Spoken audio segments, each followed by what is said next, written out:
Do you like that one? I'm sure I will. So if you were to mix Don't Stop Till You Get Enough into, which one do you know? And I'll mix it. Smoke Gets in Your Eyes. Cole Porter. So if you were to do Don't Stop Till You Get Enough to Smoke Gets in Your Eyes, I've never heard it. Smoke gets in your eyes. You sing it. That's it. Go, bust it. I've just busted it. So it's like, so Michael Jackson's beat would go boom boom boom boom boom boom boom boom boom boom go. Smoke gets in your eyes. You know what I mean? You got that.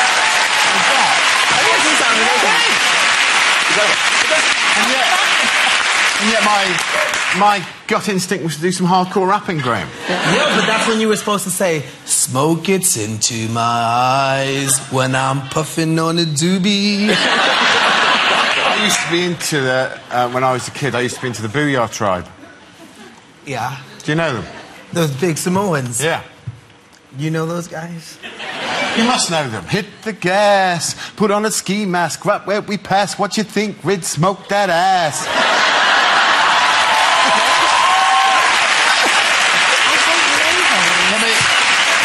Let me do the second verse. This ain't a game, straight up reality. Driven by the streets, born by insanity. Drive by, yes, it's the season when the gangster kills for no reason. When an MC's sitting on a front porch, stick him like a pitchfork. This is not New York. Wow! That's good. Well done. Now. No. That was the Booyah Those tribe. are the words of a song. A Booyah tribe. Booyah. You know, I'm missing out here. I thought she was going to kick it in a rap right there. You know, I'm missing out here. You better feel. Don't say like in here.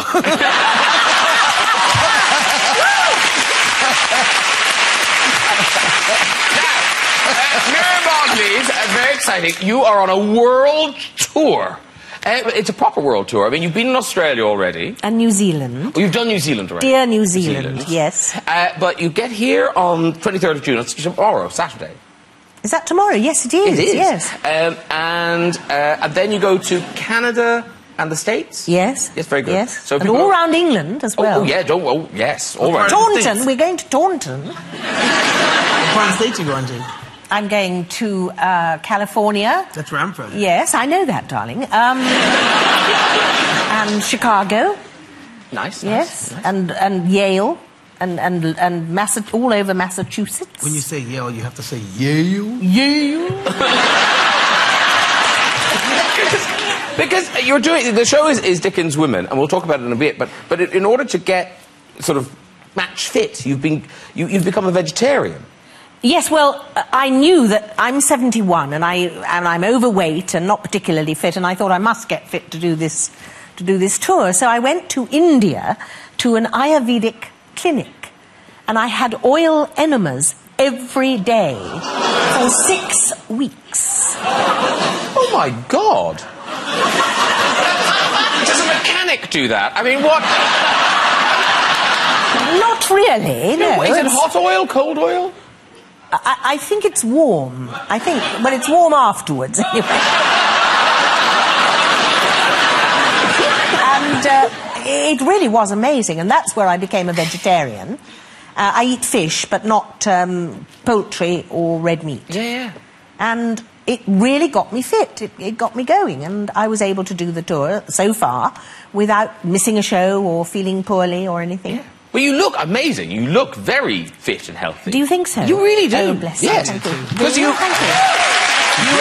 And you do swimming. I swim every day. I haven't met you in the pool yet. But I imagine that you're a bit faster than I am in the pool. Well, if I am there, I'm probably raising money for charity. Because you don't just swim. Yoga. You do yoga, don't you? Well, that's been my attempt to get fit recently, yeah. Really? I've been doing yoga on my own in my house. Very, very good. Do you know what? I bought a DVD, which is brilliant. I don't want to the lady who did this DVD to think I'm being negative about it. It's great, and I've done it for weeks. And I just presumed that the lady was some sort of yoga master of her whole life, and she'd trained in the Far East or something. And a mate came round and I showed it him and said, I've been doing this yoga DVD, it's absolutely brilliant. And he went, mate, she's on Emmerdale Farm. She's really good. But she's from Emmerdale. She's a lesbian character from Emmerdale Farm. Oh, really? Yeah. I'm one of those.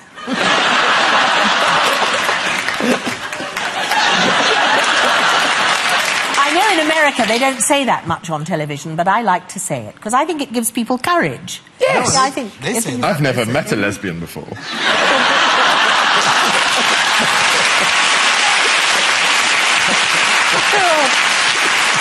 Well, probably because they couldn't reach you, I think.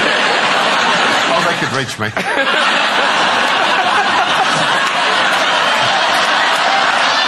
I'm drawing a veil. Miriam, let's talk about Dickens women, because you put. I'm sorry. He said I never met a lesbian, and then you said let's talk about Dickens women. Well, funnily enough,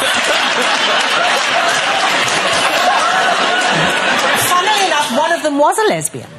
One of the women in my show is a lesbian. Really? Yes, oh yes. And, but from Little Dorrit, Miss Wade. And at the time, would people have known that Miss Wade was a lesbian? Of course not. Oh, I see. Absolutely not, no. Oh, okay.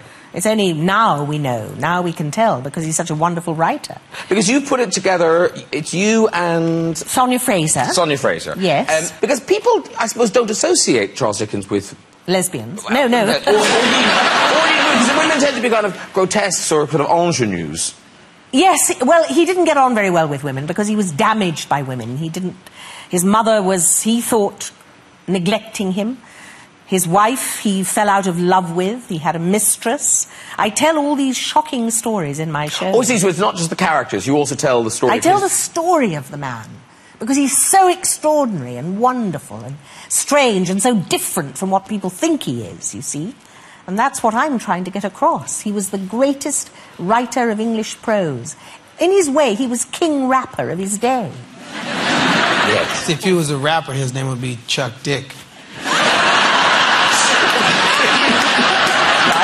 Because Charles is Chuck. Yeah, yeah. You just shorten it up. Yeah. Why don't you come and see my show? You should. I think told you we might should- enjoy it. In L.A., we should kick it. Yeah, we should kick it. Yeah.